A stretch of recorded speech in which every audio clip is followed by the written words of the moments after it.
In a quaint town, there exists a paradox that baffles even the sharpest minds. Can you solve it? Nestled among rolling hills and whispering woods, this town is not just a feast for the eyes, but a puzzle for the brain. Here, every cobblestone street and ivy-covered wall tells a story. The townsfolk, with their eccentric habits and secretive smiles, seem to dance around a peculiar mystery centered around one individual. This isn't an ordinary town, and the heart of its mystery lies with the local barber. Known for his philosophical debates as much as his precise haircuts, he is integral to a conundrum that has puzzled many. At the heart of this enigma is the town barber, a key figure in our tale. Meet our barber, the man who keeps everyone in town looking sharp. In this quaint little town, he operates under a unique and curious rule. He shaves all those and only those who do not shave themselves. At first glance, this may seem like a simple arrangement. The townspeople who prefer not to wield a razor simply visit our barber, and those who enjoy the ritual of shaving take care of themselves. However, let's delve a little deeper into this rule. It might start to twist your brain into knots if you think about it for too long.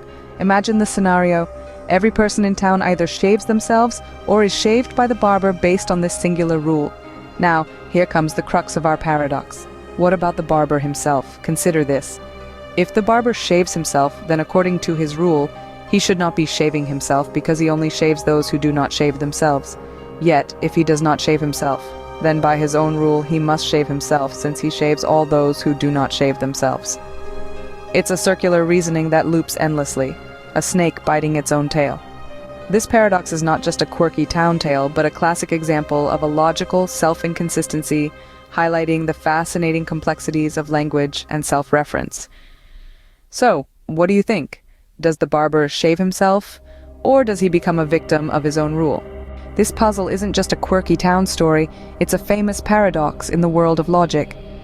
Delving into its origins, the Barber Paradox was introduced by the British mathematician and philosopher Bertrand Russell in the early 20th century. It serves as a sparkling illustration of the complexities in set theory, a fundamental part of mathematical logic that deals with the aggregation of different elements into sets. What makes the Barber Paradox particularly intriguing is how it toys with the concept of self-reference, something referring back to itself in a circular manner. It lays bare the difficulties that arise when something tries to include itself as a member of the set it defines. This is akin to pulling oneself up by their bootstraps, a physical and logical impossibility. By challenging the norms of language and logic, the paradox opens a window to deeper philosophical inquiries. It raises questions about the rules governing sets and their exceptions. What happens when a rule tries to apply to itself? Can a set contain itself without leading to a contradiction? Through this paradox, we're invited to explore the boundaries of logical structures and the language we use to describe them. The Barber Paradox compels us to confront the limits of language and self-reference.